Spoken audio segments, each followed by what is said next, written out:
dès notre élection, nous avions trouvé, au premier compte administratif du maire de la ville, que tous les marchés dans les différentes communes ne rapportaient pas plus de 70 millions à la ville.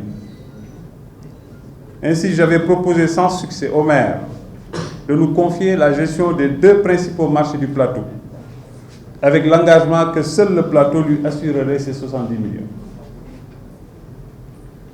Avec l'acte 3, la gestion des équipements marchands, de même que les infrastructures correspondantes, ont été dévolues aux communes qui les abritaient, à l'exception d'un seul marché dans tout le Sénégal et dans les différentes villes du Sénégal, à savoir le marché Sandaga. Nous avions alors dénoncé cette situation au niveau de la commission ad hoc constituée pour la dévolution du patrimoine, mais aussi par plusieurs écrits. Je vous en montrerai quelques-uns.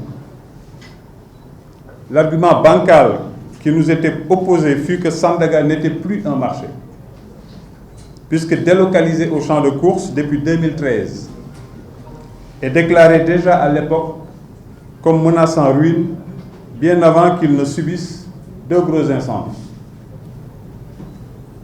Nous avons continué à porter ce combat sans l'accompagnement de la ville, qui n'a jamais soutenu le plateau dans ses luttes pour la sauvegarde du patrimoine historique.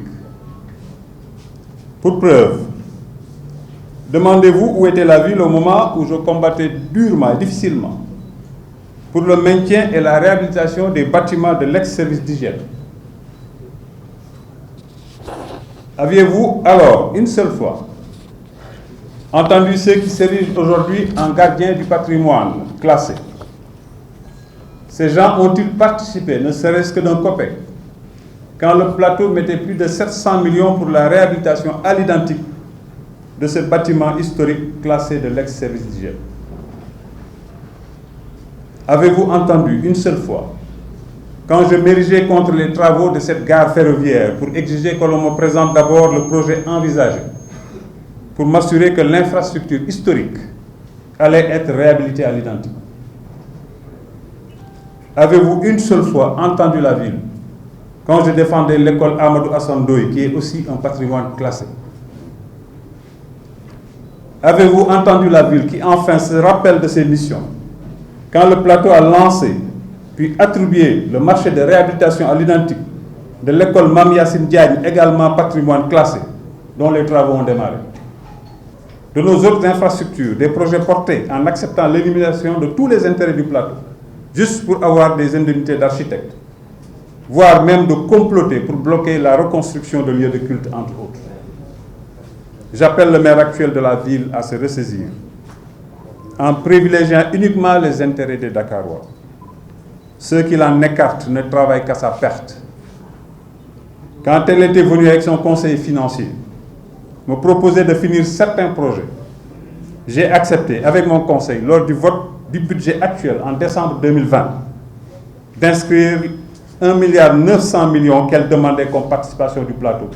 Je demande aux gens d'aller voir le budget du plateau. Je suis toujours resté dans l'attente de ces engagements censés être communs. Quand je lançais la reconstruction de Bibi Ndiaye, avec un budget qui était à l'époque le double de tout le budget de la commune d'arrondissement, c'était avec l'engagement du maire de Dakar de contribuer à hauteur de 1 milliard, ce qui n'arriva jamais, nous obligeant à faire plus d'ingénierie pour y arriver seul.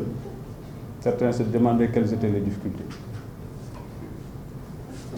Quand la ville a accepté, avec ses difficultés, que le plateau finance le matériel de stationnement acquis pour 1,187 milliard, nous avions voté ici tous les crédits et pris toutes les délibérations.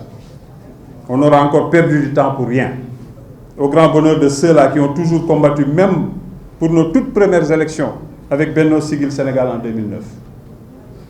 Quand j'ai demandé avec insistance que l'on cesse de politiser le projet de la place de l'indépendance et d'annoncer des coûts qui ne sortaient d'aucune étude, j'ai rencontré encore une fin de non-recevoir, m'obligeant à stopper mes travaux dans lesquels seul le plateau avait déjà investi. Je ne parle pas du traitement subi par le plateau pour le projet pavage, quand on pouvait stocker des semaines durant une dizaine de palettes dans une ruelle du plateau, PL 142, pour venir nuitamment le récupérer. C'est quelques exemples pour dire au maire de la ville d'avoir le courage de se libérer de ces affairistes. Surtout ceux-là qui hantent les couloirs de l'hôtel de ville depuis les années 70, trouvant toujours le moyen de revenir par les petits trous, une fois éliminés par les populations. Je redis ici, à la jeunesse du plateau, au monde économique, mais surtout aux acteurs commerciaux, de ne plus permettre à un insolent de proférer des menaces contre notre commune, ses populations et ses intérêts bien compris.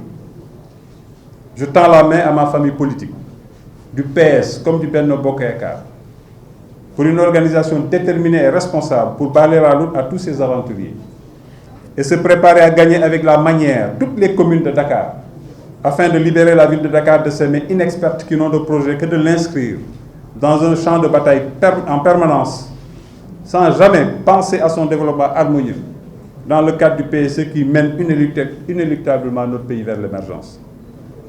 Dakar a besoin de développement, d'investissement, de diplomatie, de qualité de vie, de stabilité et de rayonnement culturel, etc.